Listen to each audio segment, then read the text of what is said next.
Assalamualaikum warahmatullahi wabarakatuh. Kembali lagi pada channel Gagah Farm. Nah, kali ini aku akan membahas tentang kegunaan ikan gupi terhadap lobster air tawar. Nah, di video kemarin aku membahas ikan moli pada lobster air tawar. Sekarang ikan gupi. Untuk biar aku semangat, jangan lupa like dan subscribe ya. Ikan gupi ini adalah fungsinya untuk itu memakan jamur-jamur atau parasit-parasit pada lobster atau bakteri-bakteri pada lobster. Dan si lobster air tawar ini sama sekali tidak merasa terganggu dengan adanya gupi yang bikin dia membersihkan badannya.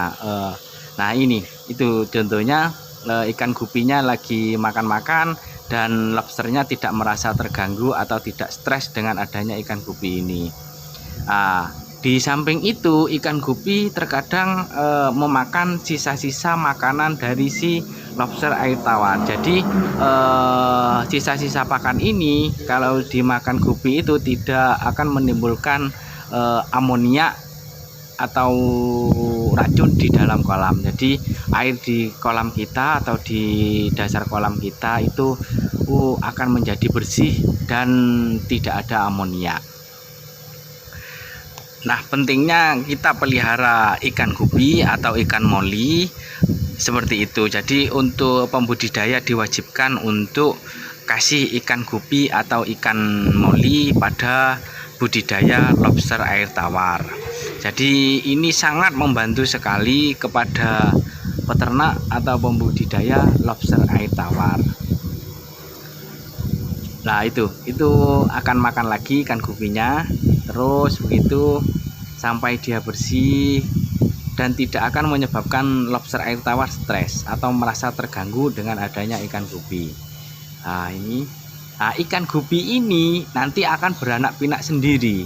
Nanti kalau sudah besar-besar, ekornya sudah keluar warna, sudah bagus, itu nanti bisa kita jual sambil menunggu lobster air tawarnya besar. Jadi kita bisa menjual ikan gupinya atau ikan molinya. Jadi keuntungan budidaya lobster ini, di dasar kolam itu ada lobster, di atas atau di tengah itu pada kolam itu kita menunggu hasil panenan ikan gupi atau ikan moli. Jadi kita bisa menjual dulu ikan gupi sama ikan molinya. Keuntungan kita ada dua. Jadi tidak menunggu hasil lobster. Jadi ikan hias juga kita bisa jualan.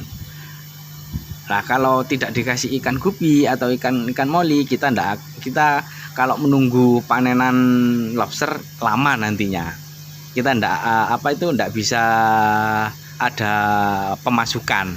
Jadi kalau ada ikan gupi atau ikan moli, kita ada pemasukan setiap harinya.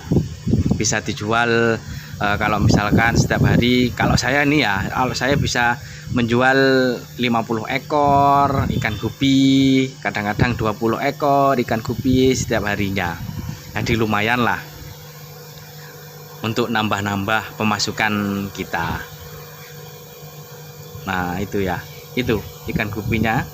Dia tidak merasa sama sekali terganggu dengan adanya ikan gupi.